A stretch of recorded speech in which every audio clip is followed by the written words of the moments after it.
Hey guys, Jonathan here with Techno Buffalo with my first impressions of the brand new 13-inch Retina MacBook Pro. I'm going to give you guys a rundown, fill you in on the specs, but I solely and mainly want to talk about and focus on the Retina display because that is the whole reason we are here, and that is the biggest feature of the new 13-inch Retina MacBook Pro. Now, real quickly, this is the baseline 2.5 GHz Core i5 model, 8 GB of RAM, and 128 GB of flash storage. This configuration starts out at $16.99 US, so you're going to get no arguments out of me. This is definitely a premium product and it is damn pricey. Now, is it worth that premium price tag? That is still up in the air. I'll get a little more into that at the end of the video, but to put things in contrast, if you take the 13-inch non-Retina MacBook Pro, you bump it up to the same 8 GB of RAM, 128 GB of flash storage, you're actually only paying about $200 extra for a beautiful, beautiful display. Now, real quickly, just benchmarking the SSD, I got read and write speeds over 400 megabytes per second. And to put that in perspective, a typical 5400 RPM hard drive is going to read and write around 60 megabytes per second.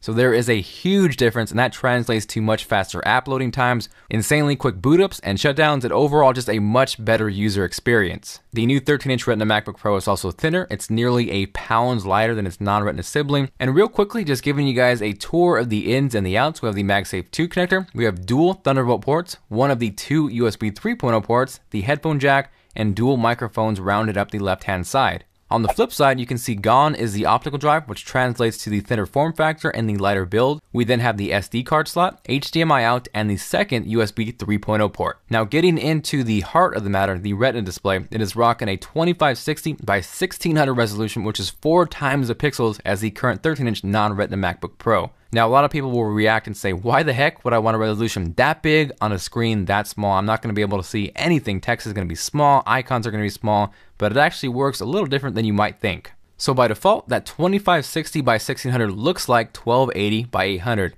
They render it at that ultra high resolution and then scale it down to fit in that screen real estate form factor. So there's actually 4 times the pixels in there, and that's going to result in insanely crisp text and a really, really vivid picture. Now, where it gets really cool is you can actually scale it where you can see much more screen real estate than you normally could on the 13-inch non-Retina MacBook Pro. You can bump it up to look like 1440 by 900, and that actually renders everything at 2880 by 1800, which is absolutely insane. And it actually even goes one step further. You can make it look like 1680 by 1050, and that actually renders everything at 3360 by 2100, which is absolutely ridiculous. It's pretty much impossible to see through a 1080p video, but I have full resolution screenshots down in the description below. You guys should check those out, click them, and see exactly how much screen real estate is actually smashed into this beautiful 13-inch display. So in terms of real world use, this is what web browsing looks like on the standard Retina setting. This is what it looks like if you bump it up to 1440 by 900, so you can see there's a little extra screen real estate. And if you go even higher, this is how it looks if you render it at 1680 by 1050, you get even more screen real estate. Now, as far as performance goes, I was a little worried about not having dedicated graphics, but as a little mini stress test, here is Final Cut Pro 10 running, the rectangle with the video.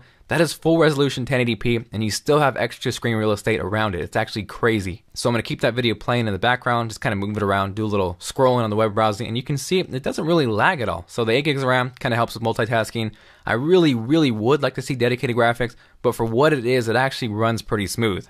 Now, as far as is this worth the price, it's hard to say because I really feel the 15-inch Retina MacBook Pro is a much better deal. If you actually bump this 13-inch model up to an i7 processor, the same 256 gigabytes of flash storage, it's actually the same price, but with the 15-inch, you get quad-core CPU and dedicated graphics and obviously a bigger screen. And that leads me to believe that this is a premium product. It's not for everybody, but it is going to pave the way for future products. Next year, I can see Retina possibly as a standard, but lower price points for sure, and is also going to pave the way for other laptops, non-Mac, and Apple aside. So thank you guys for watching. If you guys did enjoy this video, make sure to go Buffalo style on that like button, and also make sure to check out technobuffalo.com for the latest and greatest tech content, along with the companion article so you guys can see the full resolution screenshots to this ridiculous display. This is John from Bull signing out. I will see you guys later.